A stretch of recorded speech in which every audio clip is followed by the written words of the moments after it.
Hello नमस्कार सबैजनालाई साथै नयाँ वर्ष 82 सालको सबैलाई शुभकामना।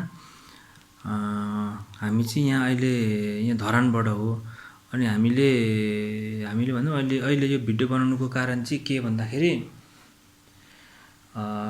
यो जुन यो हाइवेतिर गाडीको ठक्करबाट जुन त्यो जनावरहरू कुकुर बिरालोहरू त्यस्तोहरू अब डेड भइरहेको हुन्छ हैन। अनि गाडीले अब गाडीको ठक्करबाट डेड भइरहेको हुन्छ। त्यो अब फेरि अब कस्तो भन्दाखेरि अब गाडी चालकहरूको अब गल्ती पनि होइन। अब कुकुर बिरालोहरू अब दिमाग हुँदैन हैन। अब कहाँ कसरी बाटो काट्ने थाहा हुँदैन अनि उनीहरू पनि हत्या काटिदिन्छ। हत्याउँदाखेरि अब गाडीहरूले पनि अब केही नलागेर नै अब उनीहरू माथिबाट चढाउनु पर्ने हुन्छ क्या। अब किनभने हाइवे भनेको सबै गाडीहरू स्पिडमा हुन्छ अनि घ्याच्चै ब्रेक हान्दियो भने अब पछाडिको गाडीसँग ठोकिन्छ। अब साइड दिउँ भने अब अर्को लेनतिर अर्कोतिरको गाडीसँग ठोकिन्छ हैन। त्यही भएर अब केही उपाय नलागेर चाहिँ उनीहरूले अब बाध्यताले नै अब त्यो कुकुर बिरालो माथि नैबाट अब कुदाउनु पर्ने हुन्छ।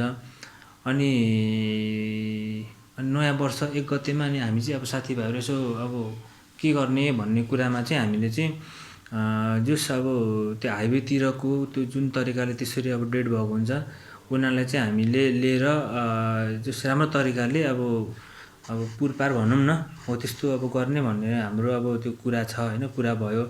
अनि त्यही भएर यो भिडियो बनाउनुको कारण चाहिँ अब त्यस्तो तपाईहरूको अगाडि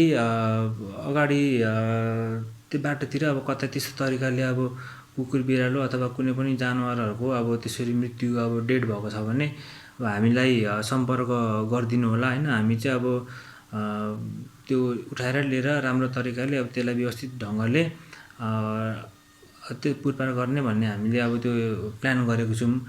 अनि यो चाहिँ स्पेसल्ली अब धेरै टाढा टाढा त सकिँदैन हैन। हामी अब यहाँ धरानबाट हो। अब जे सुनसरी मोरङ भित्र चाहिँ अब हामीले अहिले चाहिँ अब त्यसरी उठाउने भन्ने हामीले अब कुरा भएको छ, सल्लाह भएको छ। अनि त्यही भएर तपाईहरूको अगाडि त्यस्तो केही देख्नु भने चाहिँ हामीलाई सम्पर्क गर्नु होला।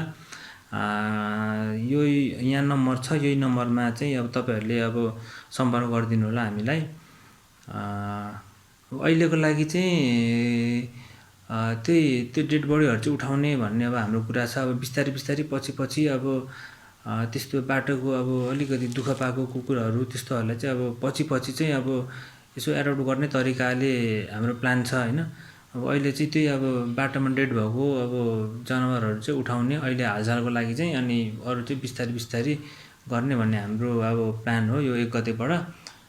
त्यही भएर तपाईहरूको अगाडि चाहिँ अब कुनै त्यस्तो जनावरहरू गाडीको ठक्करबाट मृत्यु भएर तिनै अब भएको छ भने चाहिँ हामीलाई सम्पर्क गरिदिनु होला। हामी सकेसम्म चाँडै आएर त्यसलाई चाहिँ अब उठाउने छौँ। हुन्छ, धन्यवाद।